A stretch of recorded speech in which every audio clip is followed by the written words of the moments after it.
Hello guys, स्वागत है आप सभी का अमित फिजिक्स कैंपस के इस ऑनलाइन प्लेटफॉर्म में। कार्य ऊर्जा शक्ति वाला चैप्टर हम लोग पढ़ रहे थे, जिसमें लास्ट क्लास जो हम लोग पढ़े थे उसमें स्प्रिंग की स्थितिज ऊर्जा के बारे में पढ़े थे और कंजर्वेटिव और नॉन कंजर्वेटिव फोर्स के बारे में पढ़े थे। आज जो हम लोग पढ़ने के लिए जा रहे हैं जिसका नाम है यांत्रिक ऊर्जा का संरक्षण सिद्धांत। कहने का मतलब है कि principle of conservation of energy.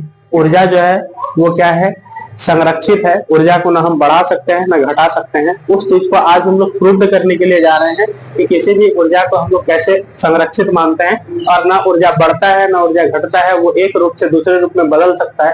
इस चीज को आज हम लोग सिद्ध करके करने के लिए जा रहे हैं। उम्मीद करेंगे आपको सारा टॉपिक बेहतर लग रहा होगा, और अगर आपको बेहतर लग रहा है तो प्लीज चैनल को लाइक शेयर एंड सब्सक्राइब कर दीजिएगा। आइए हम लोग शुरू करते हैं यांत्रिक ऊर्जा का संरक्षण सिद्धांत के बारे में और इससे रिलेटेड क्या कॉन्सेप्ट है उसको जानने का प्रयास करते हैं। चलिए शुरू करते हैं। चलो भाई, कहां तक पढ़े थे लास्ट क्लास में?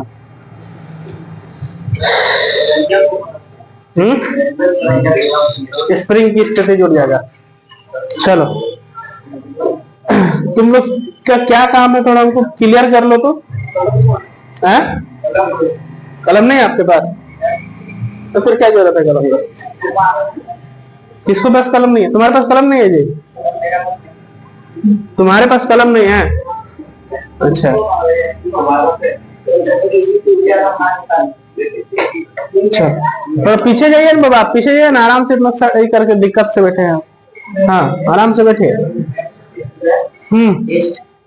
हाँ जी, क्या किया आज टेस्ट ही ले लिया जाए क्या?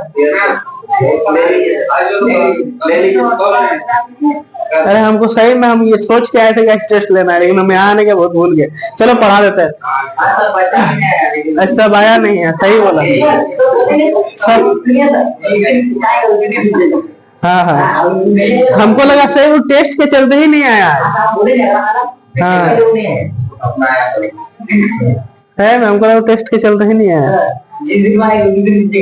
चल घूमो, तुम घूमो, उधर घूमो, पूरा घूम गया। हाँ चलो शुरू करते हैं यांत्रिक ऊर्जा का संरक्षण सिद्धांत के बारे में। ठीक है भाई, इसके बाद हमारा जो टॉपिक बचेगा वो प्रत्यास्थ और अप्रत्यास्थ टक्कर बचेगा, उसको पढ़ेंगे तो हमारा ये चैप्टर खत्म हो जाएगा। ठीक है, चलिए तो हम लोग जो है कार्य ऊर्जा शक्ति वाला टॉपिक में ऊर्जा वाला टॉपिक को समाप्त कर चुके थे। अब हम लोग ये ऊर्जा वाला टॉपिक का लास्ट टॉपिक पढ़ने के लिए जा रहे हैं, जिसका नाम है यांत्रिक ऊर्जा का संरक्षण सिद्धांत। ऊर्जा का संरक्षण सिद्धांत आप जीवन में नाम सुने होंगे और पढ़े भी होंगे कि ऊर्जा का संरक्षण सिद्धांत क्या कहता है। ऊर्जा का संरक्षण सिद्धांत क्या कहता है कि इस दुनिया में, इस ब्रह्मांड में जो ऊर्जा है वो सीमित है। उसको ना हम बढ़ा सकते हैं और ना हम उसको घटा सकते हैं, ना हम उसको उत्पन्न कर सकते हैं ना ही उसका विनाश कर सकते हैं। सिर्फ और सिर्फ ऊर्जा को एक रूप से दूसरे रूप में बदल सकते हैं। ऊपर वाला हमको ऊर्जा नहीं टपकाएगा, ऊपर वाला हमको ऊर्जा नहीं टपका देगा कि इस ब्रह्मांड में ऊर्जा का कमी हो गया तो 2 किलो ऊर्जा टपका दे रहे हैं, अब फिर से ऊर्जा बढ़ जाएगा ब्रह्मांड में। ऐसा नहीं है, ऊर्जा सीमित है, ना वो बढ़ेगा और ना वो घटेगा। उसको सिर्फ और सिर्फ एक रूप से दूसरे रूप में परिवर्तन कर सकते हैं, बदल सकते हैं। सर यांत्रिक ऊर्जा का संरक्षण सिद्धांत क्या कहता है? देखिए, यांत्रिक ऊर्जा जो होता है ना, वो स्थितिज ऊर्जा और गतिज ऊर्जा दोनों का योगफल यांत्रिक ऊर्जा के बराबर होता है। मैकेनिकल एनर्जी जो होता है वो kinetic energy plus potential energy दोनों के योगफल के बराबर होता है। हम इस चीज को देखने के लिए जा रहे हैं कि अगर हम काइनेटिक एनर्जी और पोटेंशियल एनर्जी को जोड़ दें तो क्या ये तीनों स्थितियों में, पॉइंट ए, पॉइंट बी और पॉइंट सी, इन तीनों पॉइंट पर मैकेनिकल एनर्जी कांस्टेंट है? क्या ये तीनों स्थितियों में मैकेनिकल एनर्जी कांस्टेंट है? इस चीज को हम लोग मैथमेटिकली प्रूव्ड करने के लिए जा रहे हैं। ठीक है भाई, बात समझ में आया? इस चीज को हम लोग मैथमेटिकली क्या करने के लिए जा रहे हैं? प्रूव्ड करने के लिए जा रहे हैं कि ये तीनों स्थितियों में जो है हमारा मैकेनिकल एनर्जी जो है वो कांस्टेंट है कि नहीं। हम इस बात से इस चीज को समझेंगे कि काइनेटिक एनर्जी का कुछ वैल्यू आएगा और पोटेंशियल एनर्जी का वैल्यू आएगा। दोनों का वैल्यू अलग अलग आएगा, क्योंकि एक काइनेटिक एनर्जी बढ़ेगा तो पोटेंशियल एनर्जी घटेगा, पोटेंशियल एनर्जी बढ़ेगा तो काइनेटिक एनर्जी घटेगा। लेकिन अगर दोनों को जोड़ दे तो मैकेनिकल एनर्जी जो आएगा वो तीनों स्थितियों में सेम आएगा।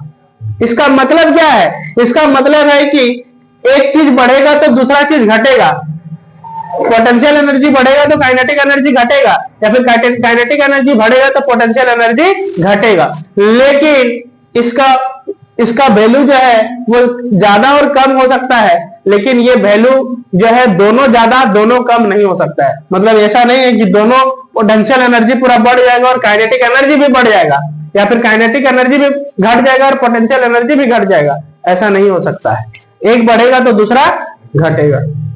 यही है जो है यांत्रिक ऊर्जा का संरक्षण सिद्धांत। अब हम इस चीज को प्रूव्ड करने के लिए जा रहे हैं। ठीक है भाई, चलिए उम्मीद करेंगे आपको यहाँ तक सारा कुछ समझ में आ चुका होगा और कोई दिक्कत दुविधा परेशानी नहीं होगा। फिर भी अगर आपका कोई सवाल है तो आराम से पूछिए, और नहीं तो आगे बढ़ने का इजाजत दीजिए।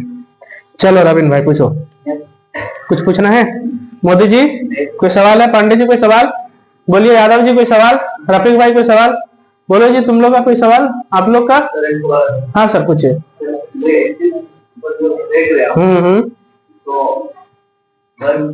क्या बढ़ रहा है क्या घट रहा है? क्या बढ़ रहा है और क्या घट रहा है? सर देखिए, अभी इसके बाद स्थितिज ऊर्जा 0 है और गतिज ऊर्जा भी 0 है।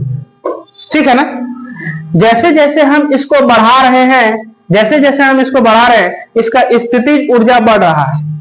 अभी इसका स्थितिज ऊर्जा क्या हो रहा है? बढ़ रहा है। इसका गतिज ऊर्जा 0 है।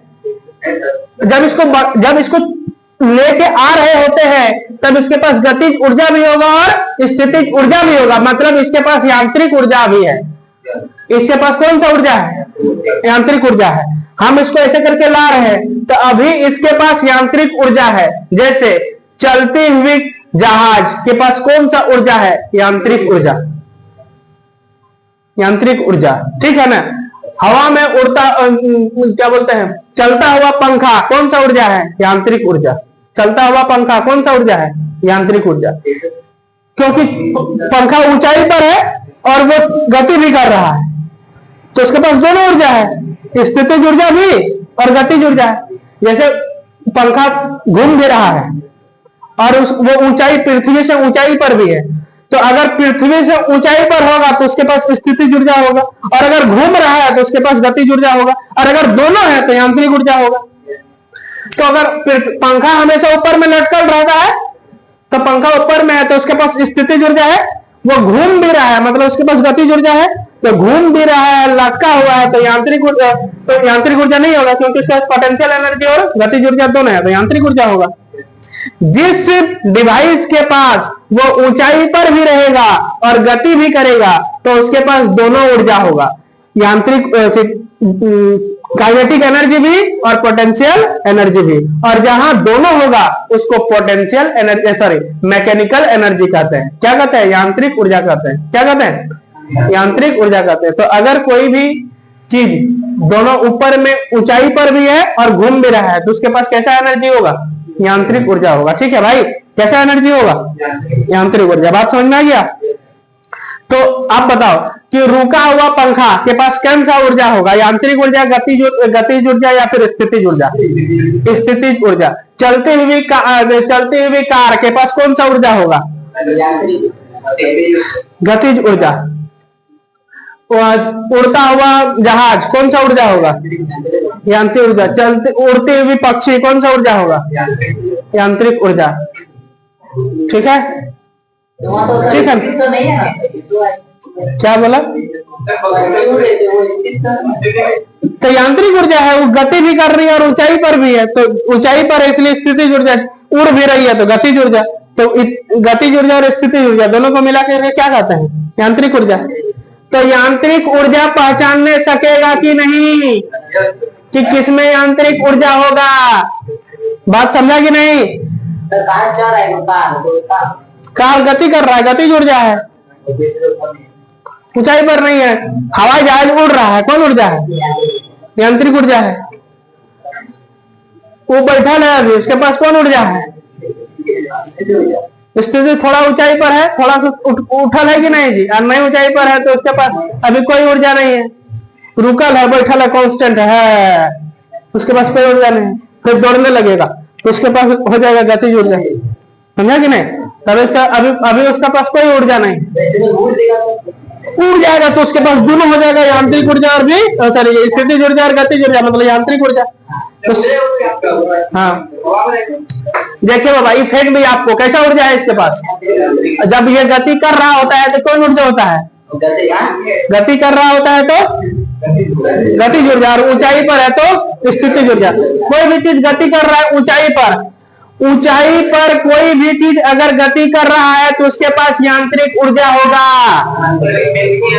हाँ, इसको फेंक दिए तो इसके पृथ्वी से ऊंचाई पर भी है और गति भी कर रहा है, तो इसके पास कैसा ऊर्जा? यांत्रिक ऊर्जा। हाँ, क्या बढ़ा क्या घटा? अरे ले लो, देखो छोड़ रहे हैं तो धीरे धीरे इसका ऊंचाई नहीं घट रहा है, पहले ये यहाँ था, छोड़ दिए तो यहाँ आ गया, तो नहीं घटा, ऊंचाई घटा कि नहीं? ऊंचाई घटा तो क्या घटा? स्थितिज ऊर्जा घटा। क्या घटा? अब जैसे इसको छोड़ेंगे, जैसे जैसे वो नीचे आएगा पृथ्वी और स्पीड से खींचेगा इसको, एकदम खींचते जाएगा, तो गतिज ऊर्जा बढ़ते जाएगा, समझा कि नहीं?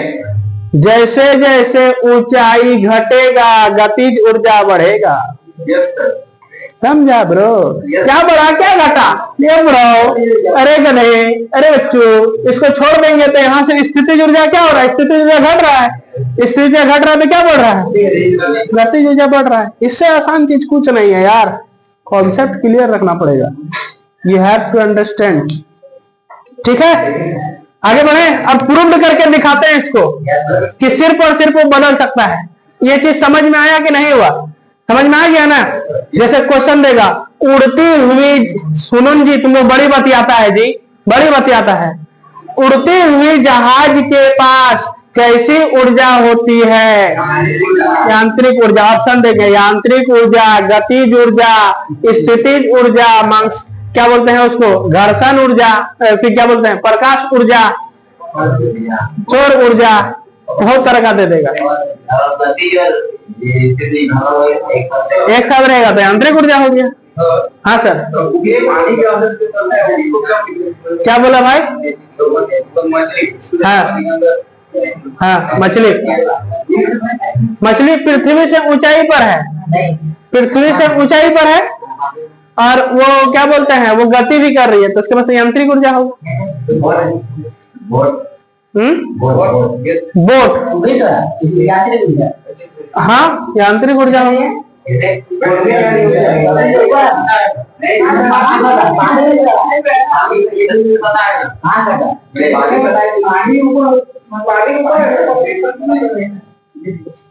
नहीं तो उसका मतलब पृथ्वी से लेना है, पृथ्वी से।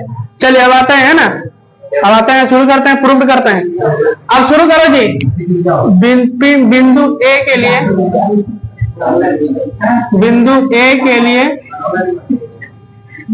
बिंदु ए के लिए ध्यान दो इधर जी, अब ध्यान दो, बहुत बतिया रहा है। बिंदु ए के लिए पिंड की स्थितिज ऊर्जा निकालते हैं। बिंदु ए के लिए पिंड की स्थितिज ऊर्जा, पिंड की स्थितिज ऊर्जा। इधर देखो जी, बताना नहीं है। स्थितिज ऊर्जा क्या होता है? फार्मूला m द्रव्यमान गुणा गुरुत्वीय त्वरण गुणा ऊंचाई। क्या होता है? द्रव्यमान गुणा गुरुत्वीय त्वरण गुणा ऊंचाई होता है कि नहीं? बिंदु ए पे पिंड का द्रव्यमान क्या है? m है। बिंदु ए पर पिंड का द्रव्यमान क्या है? m। दूसरा नंबर, ऊंचाई पर है तो इसके पास गुरुत्वीय त्वरण भी होगा, है कि नहीं? गुना h। पृथ्वी से ये कितनी ऊंचाई पर है? h ऊंचाई पर है, तो P बराबर क्या हो जाएगा? mgh। P बराबर क्या हो जाएगा? mgh। P बराबर हो जाएगा mgh। काइनेटिक एनर्जी देखो, काइनेटिक एनर्जी बराबर क्या होता है? 1/2 1/2 गुना द्रव्यमान गुना वेग का स्क्वायर होता है कि नहीं? द्रव्यमान गुना वेग का स्क्वायर 1/2। बिंदु ए पर पिंड का द्रव्यमान क्या है? एम है। अरे बिंदु ए पर पिंड का द्रव्यमान यार इतना सोचता है, एम है, गुना वेग क्या है, बिंदु ए पर पिंड का वेग क्या है, 0 है, तो 0 का स्क्वायर, तो हो गया काइनेटिक एनर्जी बराबर 0। चलिए मैकेनिकल एनर्जी, काइनेटिक एनर्जी हम लोग निकाल लिए, काइनेटिक एनर्जी क्या आया, 0 आया, और पोटेंशियल एनर्जी क्या आया, mgh। मैकेनिकल एनर्जी बराबर क्या होता है, potential energy plus kinetic energy, तो मैकेनिकल एनर्जी बराबर क्या हो जाएगा, mgh प्लस 0, तो मैकेनिकल एनर्जी बराबर क्या हो जाएगा, mgh। मैकेनिकल एनर्जी कितना आ गया, mgh आ गया, मैकेनिकल एनर्जी क्या आ गया, mgh। चलो अब आ जाओ बिंदु बी के लिए, बिंदु बी के लिए ध्यान दीजिए, इधर फोन है, चक्कर पकड़ करेगा पीट देंगे उठा के। बिंदु बी के लिए पिंड की स्थितिज ऊर्जा, पिंड की स्थितिज ऊर्जा, बिंदु बी के लिए पिंड की स्थितिज ऊर्जा P बराबर पिंड की स्थितिज ऊर्जा कितना था, द्रव्यमान गुना त्वरण गुना ऊंचाई। पिंड बी में द्रव्यमान कितना है, m है, भी बिंदु बी भी ऊंचाई पर है, तो ये हो गया गुरुत्वीय त्वरण होगा। इसके बाद ऊंचाई क्या होगा, देखिए ये टोटल h है जिसमें ये x दूरी तय कर लिया है, तो कितना होगा h माइनस एक्स, कितना होगा h माइनस, ये चीज किसको समझ में नहीं आया, h माइनस एक्स ऊंचाई पर है ये भाई यार, ये बिंदु बी पर है, तो यहां से पृथ्वी से बिंदु ए की ऊंचाई h है, जिसमें से ये x दूरी तय किया, तो इसका ऊंचाई यहां से यहां तक की ऊंचाई क्या है, टोटल h है, जिसमें x घटाएंगे तब में ये होगा h माइनस एक्स। तो ये कितना दूरी पर है, पोटेंशियल एनर्जी कितना गया, m गुना g गुना h माइनस एक्स। कोई दिक्कत है, ए में कैसे आएगा यार, हम पिंड ए के लिए यहां से यहां तक की ऊंचाई कितना है, h है ना, और क्या होगा यहाँ x कहाँ, बिंदु बी के लिए ना होगा, बिंदु बी में आएगा ना, यहाँ तो यहाँ आया, यहाँ से यहाँ बिंदु एक टोटल ऊंचाई h है ना, तो h माइनस एक्स किससे होगा बताओ, समझा। तो ये पोटेंशियल एनर्जी आ गया। अब हम लोग निकालेंगे काइनेटिक एनर्जी बिंदु P के लिए, क्या निकालेंगे, काइनेटिक एनर्जी। चलिए काइनेटिक एनर्जी क्या होता है, द्रव्यमान गुना 1/2 गुना द्रव्यमान गुना वेग का स्क्वायर, 1/2 गुना द्रव्यमान कितना है m, वेग क्या है, यहाँ पे बिंदु बी पर वेग क्या है, v' है, बिंदु बी पर वेग क्या है, v' है, v' का स्क्वायर। चलिए शुरू करते हैं, थोड़ा v' निकालते हैं, v' मतलब वेग का स्क्वायर, वेग है वो, v' क्या है, वेग है, बिंदु बी पर वेग, बिंदु बी पर वेग क्या है, v' है, बिंदु बी पर वेग क्या है, v' है। तो चलिए गति का तृतीय समीकरण पढ़े हैं, क्या बोलता है, v स्क्वायर बराबर u square plus 2as, v square बराबर u स्क्वायर प्लस 2as, ठीक है ना। चलिए v स्क्वायर, बिंदु b पर वेग अंतिम वेग कितना है, v' है, तो v के जगह क्या लिखेंगे, v' का स्क्वायर, v के जगह क्या लिखेंगे, v' का स्क्वायर। प्रारंभिक वेग को हम 0 मान के चले हैं, क्या मान के चले हैं, 0 मान के, तो 0 का स्क्वायर प्लस 2 गुना a कितना है, g के बराबर है क्योंकि ऊंचाई पर है, और a से b तक ये कितना दूरी तय किया, x दूरी तय किया, तो v' का स्क्वायर बराबर क्या हो जाएगा, 2gx होगा कि नहीं जी, v' स्क्वायर बराबर क्या हो जाएगा, 2gx। चलो इधर आओ, अरे बबुआ 1/2 गुना m गुना v' का स्क्वायर की जगह क्या लिखेंगे, 2gx लिखेंगे, क्या लिखेंगे, 2gx। यहां से 2 और 2 कैंसिल हो जाएगा, तो काइनेटिक एनर्जी कितना बनेगा, mgx, क्या हो जाएगा, mg। पोटेंशियल एनर्जी निकालो, पोटेंशियल एनर्जी निकालो, पोटेंशियल एनर्जी निकल गया। मैकेनिकल एनर्जी निकालो, क्या निकालो, मैकेनिकल एनर्जी। मैकेनिकल एनर्जी बराबर क्या होता है, potential energy plus kinetic energy. तो मैकेनिकल एनर्जी, पोटेंशियल एनर्जी कितना है जी, mg h minus x plus kinetic energy कितना है जी, mgx। चलो जी निकाल दो, सॉल्व करो इसको, ये हो गया mgh और इससे गुणा हो जाएगा तो अरे ले लो, कॉमन का है, हमको लाना है दूसरा, तुम ला रहा है दूसरा, mg को x से गुणा करेंगे तो क्या हो जाएगा mgh, प्लस माइनस माइनस हो गया, mg को x से गुणा करेंगे तो mgx, ये हो गया mgx, ये और ये कट गया तो मैकेनिकल एनर्जी कितना आया mg, कितना आ गया मैकेनिकल एनर्जी। आ जाओ पॉइंट सी के लिए, ये पॉइंट सी के लिए आ गए, अब पॉइंट सी के लिए आ रहे हैं, ये क्या है पॉइंट बी के लिए, पॉइंट बी के लिए। अब हम लोग किसमें आ रहा है पॉइंट सी के लिए, किसमें आ रहा है पॉइंट सी के लिए। ध्यान दीजिएगा इधर, नजर हटी दुर्घटना घटी, समझे कि नहीं, जो नजर हटाया दुर्घटना घट गया। अब देखिए बिंदु सी के लिए, बिंदु सी के लिए पिंड की स्थिति ऊर्जा, पिंड की स्थिति ऊर्जा, ध्यान देगा एनर्जी चक्कर मकर ज्यादा, P बराबर क्या होगा द्रव्यमान गुना त्वरण गुना ऊंचाई, द्रव्यमान क्या है m है, गुना g क्या है गुरुत्वीय त्वरण g है, और यहाँ पृथ्वी पर आ गया, मतलब इसकी हाइट कितना है 0 के बराबर है, हाइट कितना है 0 के बराबर है ना, हाइट कितना है 0 के बराबर है, तो ये आ गया हमारा 0। तो पोटेंशियल एनर्जी कितना हो गया यहाँ पे 0 हो गया। पृथ्वी पर पोटेंशियल एनर्जी देखो दिख रहा है, सतह पर पोटेंशियल एनर्जी क्या होता है 0 होता है, समझ में आ रहा है कुछ जी, फील कर पा रहा है इस चीज को। चलो अब आ जाओ काइनेटिक एनर्जी, काइनेटिक में हाफ गुना m गुना v स्क्वायर, v की जगह क्या लिखते हैं, यहाँ पे v क्या मान है, यहाँ v है हमारा, v है, पॉइंट सी पर वेग क्या मान है v, पॉइंट बी कर वेग v डैश है, पॉइंट ए पर वेग u बराबर 0 है, तो सबको मान के रखे हैं, तो ये हो गया वेग का स्क्वायर। तो काइनेटिक एनर्जी पॉइंट बी के लिए क्या हो गया, ये पोटेंशियल एनर्जी आया।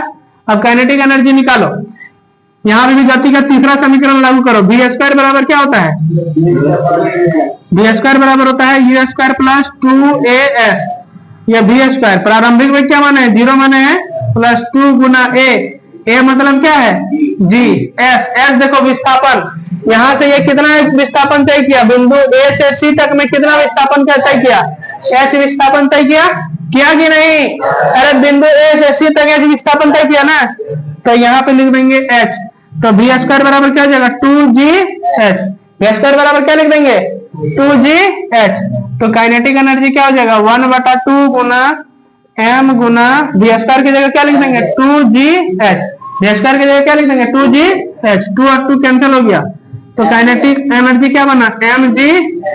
चलो पोटेंशियल एनर्जी निकालो, मैकेनिकल एनर्जी निकालो, मैकेनिक ये हमारा आ गया काइनेटिक एनर्जी, ये हमारा क्या आ गया काइनेटिक। अब निकालो मैकेनिकल एनर्जी, मैकेनिकल बराबर क्या होता है potential energy plus kinetic energy. Mechanical energy potential energy कितना है 0, काइनेटिक एनर्जी कितना है mgh, तो मैकेनिकल एनर्जी कितना आ गया mgh। कुछ दिख पाया, क्या देखा, पॉइंट ए में भी मैकेनिकल एनर्जी क्या आया mgh, पॉइंट बी में भी मैकेनिकल एनर्जी क्या आया, पॉइंट सी में भी मैकेनिकल एनर्जी क्या आया सी में mgh आया। देखो पॉइंट ए पर पोटेंशियल एनर्जी क्या आया, पॉइंट ए पर पोटेंशियल एनर्जी mgh आया, जब सबसे ऊंचाई पर है तब वहां पोटेंशियल एनर्जी सबसे ज्यादा है mgh, लेकिन वो गतिज ऊर्जा 0 है। अरे बुद्धू तो दिख ही रहा है कि यहाँ पे वस्तु रुका हुआ है, तो 0 नहीं होगा, आएगी कि नहीं काइनेटिक एनर्जी 0। देखो तो पॉइंट ए पर मैकेनिकल एनर्जी क्या है mgh आया। अब आ जाओ पॉइंट बी में, पॉइंट बी में कुछ दूरी तय किया, कुछ दूरी तय किया, तो इसका पोटेंशियल एनर्जी घटेगा, कुछ घटना चाहिए, घटता कब है जब माइनस होता है। देखो mgh में x माइनस हो गया, इसका मतलब क्या, पोटेंशियल एनर्जी पॉइंट ए पर था तो सबसे ज्यादा ऊंचाई पर था, उसमें कुछ घटा दीजिए, घटा दिए x तो घट गया, घटा कि नहीं, तो पोटेंशियल एनर्जी घट गया। जब पोटेंशियल एनर्जी घट गया तो कुछ बढ़ना चाहिए, जब पोटेंशियल एनर्जी घट गया तो बढ़ना चाहिए ना जी, कुछ हो, कब बढ़ेगा, काइनेटिक एनर्जी बढ़ता कब है जब जुड़ेगा तब बढ़ेगा। देखो जुड़ा होगा, यहाँ mgx आ गया। अब देखो यहाँ पे क्या बचा mgx, देखो माइनस, यहाँ माइनस x हुआ था और यहाँ x जुड़ गया मतलब इसके साथ आके मिल गया, तो देखो माइनस था और इसको सॉल्व करेंगे तो mgh आ गया, आया कि नहीं, ये माइनस हुआ था, अब ये माइनस को कवर करने के लिए यहाँ पे x मिल गया काइनेटिक एनर्जी, तो मिल गया तो क्या हो गया mgh आया। पॉइंट बी पर भी क्या है, mechanical energy mgh he. Point A पर भी मैकेनिकल एनर्जी क्या है, mgh। सिर्फ बढ़ा और घटा कौन, काइनेटिक एनर्जी और पोटेंशियल एनर्जी। पॉइंट ए पर पोटेंशियल एनर्जी mgh है और काइनेटिक एनर्जी 0 है। पॉइंट बी पर आ गए तो देखो कुछ ए से बी में कुछ परिवर्तन दिखा होगा, परिवर्तन इस दुनिया का रीत है। परिवर्तन पोटेंशियल एनर्जी पॉइंट बी पर क्या है, mgh माइनस एक्स। ए पर mgh था, बी पर mgh माइनस एक्स आ गया। आया ना जी, कुछ ना घटा ना। काइनेटिक एनर्जी में 0 था, काइनेटिक एनर्जी पॉइंट बी पर 0 नहीं होगा, कुछ दिखा होगा। देखो दिख रहा होगा, क्या दिख रहा है, mgh। लेकिन ओवर और दोनों मिला के mgh ही आना चाहिए, क्योंकि नियत है भैया, ना बढ़ा सकते हैं ना घटा सकते हैं, दोनों को मिला देंगे तो वही होगा। देखो mgh आ गया, आया कि नहीं। हाँ, पॉइंट सी में आ जाओ। पॉइंट सी में जो है वस्तु का स्थितिज ऊर्जा। पॉइंट सी में वस्तु पृथ्वी पर है तो ये ऊंचाई पर नहीं है, मतलब पोटेंशियल एनर्जी क्या हो गया, 0। जब ये नीचे आ रहा होगा तो उस स्थिति में क्या होगा, उसका नीचे आ रहा होगा तो वेग बढ़ेगा तो उसका गतिज ऊर्जा क्या हो जाएगा, mgh के बराबर होगा। देखो पॉइंट ए पर पिंड की स्थितिज ऊर्जा mgh था और पॉइंट सी पर पिंड की गतिज ऊर्जा mgh हो गया। देख पा रहा है कुछ हो, जो पॉइंट ए पर स्थितिज ऊर्जा था वो पॉइंट सी पर गतिज ऊर्जा हो गया, हुआ कि नहीं। और अभर और मिला के mgh आ गया। तो इससे हम क्या समझते हैं बाबू, स्थितिज ऊर्जा बढ़ेगा तो गतिज ऊर्जा घटेगा, सिंपल मतलब है। लेकिन यदि दोनों को मिला देंगे, स्थितिज ऊर्जा और यांत्रिक ऊर्जा को, तो वो क्या रहेगा, नियत रहेगा। क्या रहेगा, नियत रहेगा। बात समझा कि नहीं। अगर दोनों को मिला देंगे, स्थितिज ऊर्जा और गतिज ऊर्जा को, तो नियत रहेगा। वो तीनों बराबर आ गया, mgh मतलब कांस्टेंट है। तुम घूर रहा है तो घूर रहे है ना, बढ़ रहा है ना घट रहा, तो तुम नियत है ना जी। उसी तरह से समझा कि नहीं। लास्ट वाला को क्या कहा, यहाँ पे h कहाँ से आया, यहाँ पे आया नहीं। हाँ तो आएगा ही। देखिए पहले टर्म में एक बार घटा, h माइनस x हुआ, जब आपने ठीक बड़ा घटा, आज में भी घटा तो उसमें कुछ होगा ना। हम बोल रहे हैं कि सतह में आ गया ना, ये तो पृथ्वी के सतह पर आ गया, तो ये ऊंचाई पर नहीं है। ऊंचाई पर नहीं है तो पोटेंशियल एनर्जी 0 होना चाहिए। ऊंचाई पर नहीं है तो पोटेंशियल एनर्जी 0 होना चाहिए कि नहीं। देखो पोटेंशियल एनर्जी 0 है। जब कोई पिंड पृथ्वी से एकदम निकट में आ रहा होता है तो उस स्थिति में गतिज ऊर्जा सबसे मैक्सिमम होना चाहिए। तो जो पोटेंशियल एनर्जी था वो काइनेटिक एनर्जी के बराबर होना चाहिए। पोटेंशियल एनर्जी पॉइंट ए पर क्या था, mgh। वहां पे पॉइंट सी पर काइनेटिक एनर्जी mgh होना चाहिए। क्यों, क्योंकि वो पृथ्वी से एकदम निकट है, पृथ्वी के एकदम क्या है, निकट है। तो उस स्थिति में गतिज ऊर्जा सबसे ज्यादा होना चाहिए। गतिज ऊर्जा सबसे ज्यादा है, mgh है। समझा कि नहीं। तो दोनों कांस्टेंट होना चाहिए mgh। क्या समझ में नहीं आया बोलो इसमें जो तो h यहां से यहां तक की टोटल ऊंचाई है, तो h ही ना लेंगे। ए से यहां तक सेकंड बार में, फिर हम थर्ड बार का तुम बात कर रहा है ना। हाँ, तो थर्ड बार का बात कर रहा है तो ए से सी तक में टोटल ऊंचाई कितना है, ए से सी तक का डिस्टेंस बताओ। h है तो यहाँ पे घटेगा और बढ़ेगा क्या, ए से यहाँ पे घटा, क्योंकि ये थोड़ा सा पूरा तुरंत बी में पृथ्वी पे नहीं आया ना, सी में आया है। तो ए से सी तक का डिस्टेंस देखेंगे ना, ए से सी तक का डिस्टेंस h है ना, तो यहाँ पे घटेगा और बढ़ेगा क्या, ये ऊंचाई पर था, ये पृथ्वी पर है, तो ये जो है पृथ्वी पर आ गया ना। तो इस स्थिति में टोटल ऊंचाई को देखेंगे ए से सी तक का। जैसे ए से बी तक का डिस्टेंस क्या है, ए से बी तक का डिस्टेंस है h माइनस एक्स। दूरी तय कितना किया, x दूरी तय किया, लेकिन ऊंचाई पृथ्वी से h माइनस एक्स है उस स्थिति से। और ए से सी तक का टोटल ऊंचाई कितना है, h है, और दूरी भी ये h तय किया। ठीक है ना, ये बात है।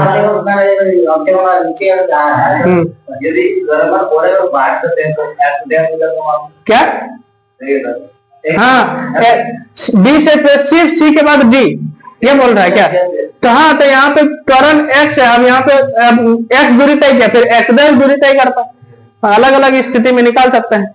चलिए लिखाया जाए, हाँ लिख लो, उसका जहां फिल नहीं होगा फिर से समझा देंगे।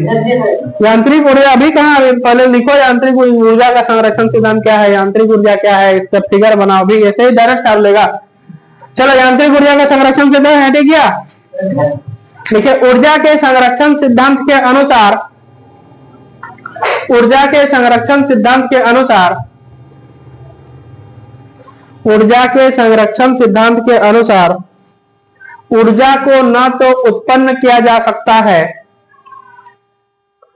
ऊर्जा को न तो उत्पन्न किया जा सकता है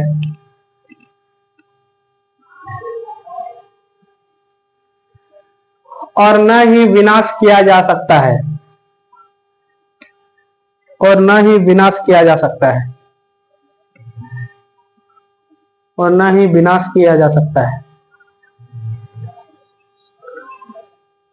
न ही विनाश किया जा सकता है। किसी भी निकाय का,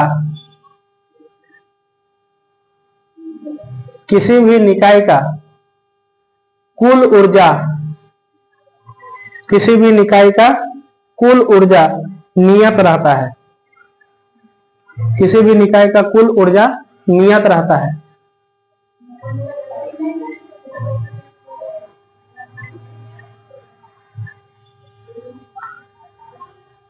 किसी भी निकाय का कुल ऊर्जा नियत रहता है। पैराग्राफ चेंज करो। इसी प्रकार,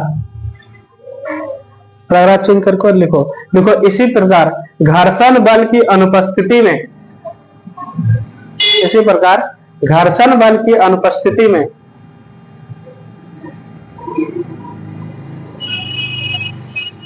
किसी पिंड की गतिज ऊर्जा,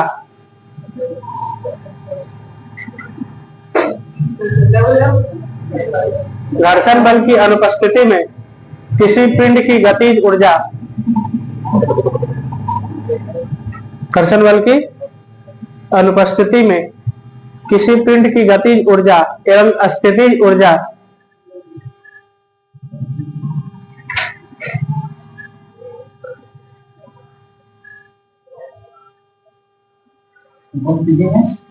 घर्षण बल की अनुपस्थिति में किसी पिंड की गतिज ऊर्जा एवं स्थितिज ऊर्जा, किसी पिंड की स्थितिज ऊर्जा एवं गतिज ऊर्जा का योगफल, का योगफल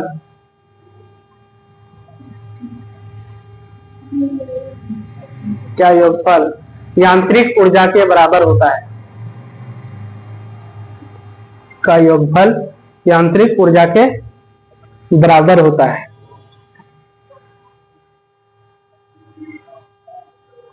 जिसे यांत्रिक ऊर्जा का संरक्षण सिद्धांत कहा जाता है,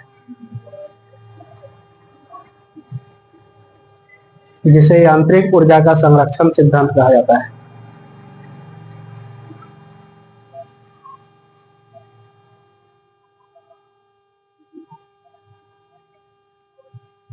जिसे यांत्रिक ऊर्जा का संरक्षण सिद्धांत कहा जाता है।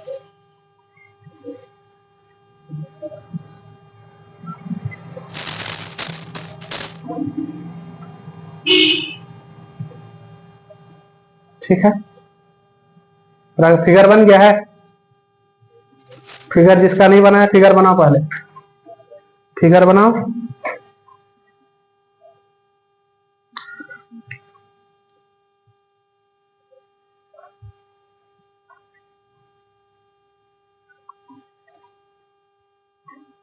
इसको ऑफ कर देते हैं क्या, फिर नया टॉपिक शुरू करेंगे तो आप चालू कर देंगे, नहीं तो वीडियो लंबा हो जाएगा।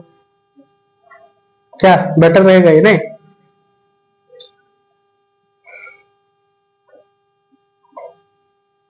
इसको बंद कर देते हैं।